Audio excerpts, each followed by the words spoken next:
पुरी प्रसिद्ध छेना इडली सह राबिडी जो मैंने खाई यार टेस्ट तो निहाती भाव में जानी आमे ओडिया आमर खाद्य सबुठारु बढ़िया। नमस्कार श्रद्धा ओडिया रोसई को आपण मानक स्वागत करुच्ची। आज चलतु छेना इडली सह राबिडी बनइबा। भिडियोटा को शेष जाए निहाती देखंतु। भिडियो भल लगिले मो चैनल को सब्सक्राइब करनेबे। मुझे 1 लिटर पाखापाखि हम क्षीर नहीं मुझे छेना छिड़ेबी। आपण मैंने चाहिए अधिका परिमाण भी क्षीर नहीं पारे। मुझे गैस लगे गैस रे गोटे डिश बसई देछि। एइत्रे मु क्षीर को देदेवी। क्षीरटा को भल भाव में फुटई नेबी। चामच एमती मु क्षीर को कंटिन्यूअसली गोलौची नहले क्षीरटा तले लगे जीवो। तले लगिगले आमर छेनाटा भल भाव में छिड़बनी। छेनार कलर चेंज हो। छेना छिड़ेबा को मुझे 3टा लेंबू नहीं ताको एमती काटिकी लेंबूर रस को बाहर कर देछि। आपण माने चाहिए भिनेगार रे भी छेना छिड़े पारिबे। जदि आपण पारे छेना पानी थिबो सेतिरे भी आपण छेना छिड़े पारिबे।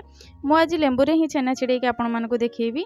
देखंतु एटी क्षीरटा पूरा फुटी जाइछि। एबे मु जो लेंबूर रस नहीं ताकू मु एतिरे देकी छेना छिड़ेबी। गैस रो फ्लेम को एमती मीडियम रखिबे। हाई करिवेनी कि पूरा लो भी करिवेनी। एमती लेंबू रस को चामच रे अल्प अल्प देकी छेना छिड़ेबे। एका थरकर सब जाक रस ढालिबेनी। एमती चामच रे अल्प अल्प देकी छेना छिड़ेबे। देखंतु चामच रे एमती सर पड़गले जानबे जे आपनका क्षीरटा छेना छिड़ी आसुची। एठी देखंतु क्षीरटा मोर पूरा पूरी भल भाव में छेना छिड़ी जाइछि। एबे गैस को बंद करके आकु आमे गोटे कपड़ा साहाय्य रे छाणी नबा। मैं गोटे गहिरिया कंसा नहीं। कंसा उपर गोटे जाली एमती देइछि।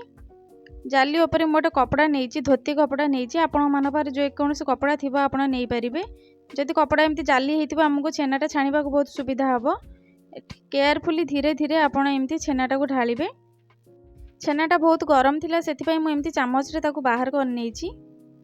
सबुतक छेना को एमती बाहर कर सारला परे सेतिरे मु अल्प भल पानी देकी ताकू एमती धोई नेछि। आमर जो लेंबू रे छेना छिड़ेइथिले लेंबूर खटा अंशटा सह लेंबूर बास्नाटा भी कटिजिवो। एमती भल भाव में धोई नेकी कपड़ा रे एमती ताकू चिपुड़ी रखिदेबे।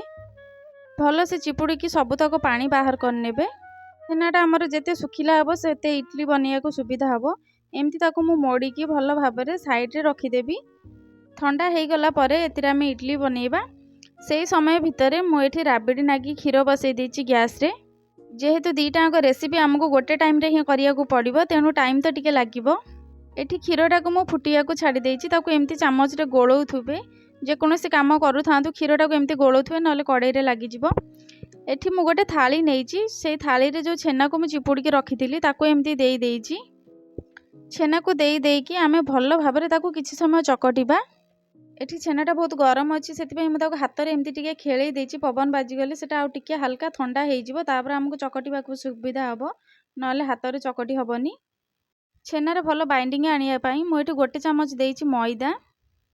सेम चामच रे मु एठी 2 चामच नेछि चीनी। आपण मानको जदि मीठा अधिका पसंद आपण नेबे।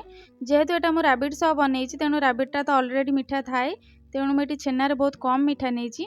गोटे पिंच मु एठी देछि खाइबा सोडा। देले हमर छेनाटा फुलिबो। हाथर पापुली साहाय्य ताकू भल भाव में चकटी नेबे। एमती जदि आपण छेनाटा को दली दली चकटिबे सेटा बहुत नरम हम। छेनाटा आम इडली भी बहुत बढ़िया हम। एमती देखंतु एई प्रोसेस रे ही छेनाटा को चकटिबे। 5 ରୁ 10 मिनिट पई एमती ताकू हाथ रे एमती दली नेबे। ता द्वारा छेनाटा हमर बहुत हल्का हो जिवो। इडली बनिया को बहुत सुविधा हम। देखंतु मु ताकू एठी भल भाव में चकटी नेछि। छेना हमर आरंभ केमती थिला एबे चकटी सारला परे आपण देखंतु आग अपेक्षा बहुत सॉफ्ट भी हो जाइछि। एबे हमर इडली बनिया को पूरा परफेक्ट अछि। एमती ताको हाथ रे धरिके एमती छोट छोट बॉल बनै देबे। जो एमती इडली साइज हमर हुए सेमती इडली रो शेप देकी ताको एमती बॉल बनै नेबे। मु एठी सबतक छेना रे इडली बनै नेछि। एबे मु तापर एमती काजू खंड दे दउछि। आपण माने चेरी कोली नै परिबे, आलमंड भी नै परिबे। आपनको जहाँ भी पसंद आपण ताको नै परिबे। एमती इडली छांचरे देकी आपण स्टीम हवा पई ताको 10 मिनिट छाड़ी देबे। बेसी समय बसिबेनी 10 मिनिट रे ही हेजिवो। एठी देखंतु राबिड पई मु जो क्षीर बसैथिली से फुटिकी एमती टे गाढ़ा हो गलानी। मु एठी आलमंड आ काजू को एमती गुंड करिकी नै जाइछि। तार टेस्ट बढ़िया आसीबो। मु एठी 1.5 कप पाखापाखि हबो चीनी नेछि। आपण माने चाहिए अधिका चीनी भी नै परिबे। मु एठी कंडेंस मिल्क गोटे चामच नेछि। एटा पूरा पूरी ऑप्शनल अछि। जदि आपनको पसंद आपण नेबे निहाती भाव में देबे। राबिड टेस्ट बहुत बढ़िया आसीबो। एबे देखंतु मु सबको भल भाव में मिसई देछि। राबिड हमर गाढ़ा हो गलानी। आकु टिके ठंडा हबा नै छाड़ी देबे। सी आउरी गाढ़ा हो जिवो। मु जो इडली बनैथिली ताको एबे बाहर कर नेछि। देखंतु केते सुंदर भाव में इडली हमर फुली जाइछि। बहुत बढ़िया भी देखा जाउची। इडली सह राबिडर कॉम्बिनेशन बहुत बढ़िया टेस्ट लगे। जो मैंने खाई तो निहाती जानिथिबे। जो मैंने न खाई घरे एमती बनैकी थरे निहाती भाबरे घर ट्राई करंतु एवं मते कमेंट रे जणेबे केमती हेची। वीडियोटी जदि भल लगे गोटे लाइक देबे, शेयर करिवे, चैनल ले नुआ थिले सब्सक्राइब करिनेबे। आम ओडिशार एते सुंदर खाद्य को केबे भी हाथ छड़ा करंतुनी, निहाती भाबरे घरे थरे ट्राई करंतु।